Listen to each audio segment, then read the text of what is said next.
Bonjour à toi, bienvenue dans cette vidéo. Ici Stéphane Cozo, thérapeute et neuroscientifique. Dans cette vidéo, je vais te partager une clé que j'ai ramenée de Dharamsala, près des Himalayas.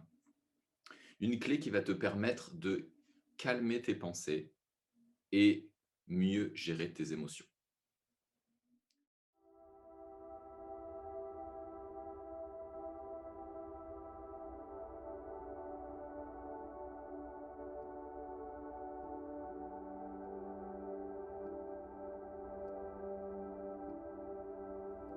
Alors pour commencer, je vais te demander déjà de te dédier à ce moment. De ne pas écouter cette vidéo que d'une oreille superficielle ou avec une attention superficielle, mais vraiment pouvoir te consacrer 5, 10, 15 minutes. Parce que ce que je vais t'exposer dans cette vidéo,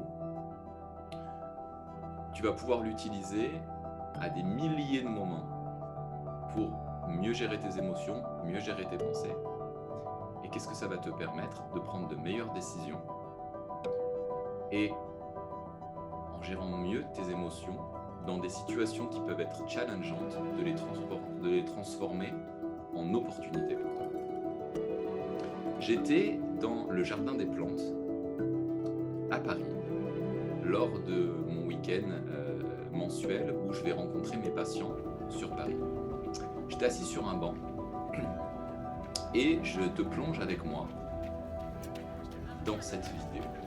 Voilà ce que j'étais en train de voir sur ce banc. Je t'invite à regarder, observer ce qui se passe pour voir si tu arrives à observer la même chose que j'ai pu découvrir dans cette vidéo.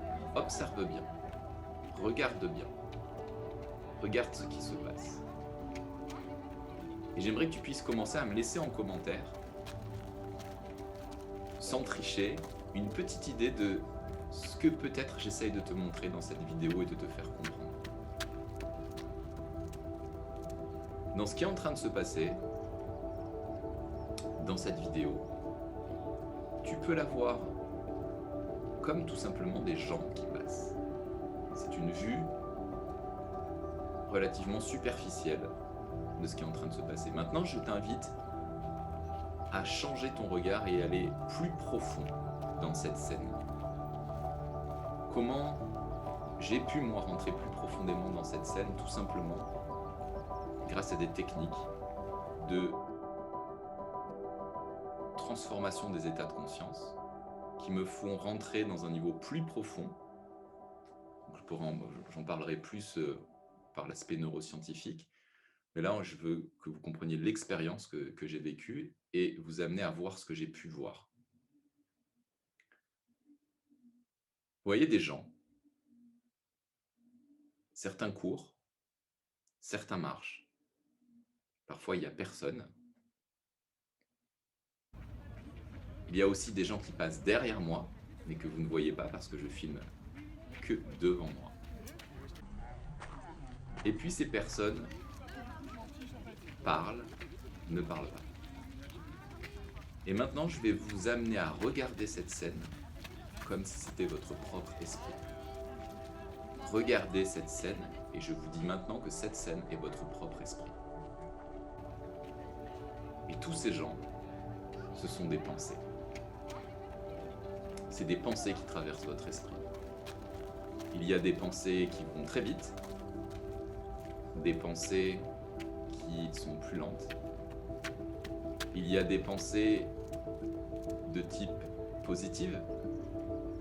Et puis, par moment, vous ne l'avez pas vu, mais voilà, il y avait des personnes en fauteuil roulant ou des gens plutôt qui boitaient, qui semblaient en difficulté du moins.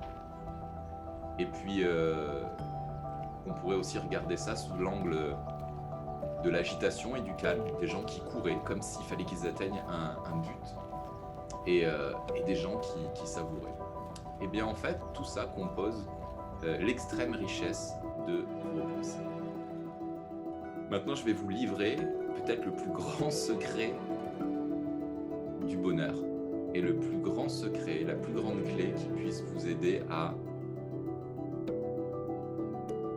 calmer votre mental et surtout trouver la paix intérieure.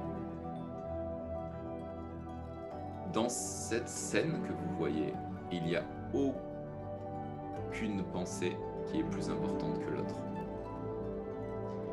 Vous avez vu qu'il y a des pensées au premier plan, des gens qui passent sur la première avenue, on va dire. Il y a des gens en second plan qui passent sur l'avenue du milieu, et puis il y a encore des gens en arrière-plan. Alors ça aussi, ça représente vos différentes pensées. Il y a des pensées qui sont très présentes dans votre esprit, qui sont au premier plan, mais il y a des pensées qui sont au deuxième plan, et puis il y a des pensées qui sont au troisième plan. Tout ont un rôle dans l'affectation de vos émotions. Qu'est-ce que c'est une pensée? C'est je ne suis pas assez bien, la vie est difficile, je me sens seul.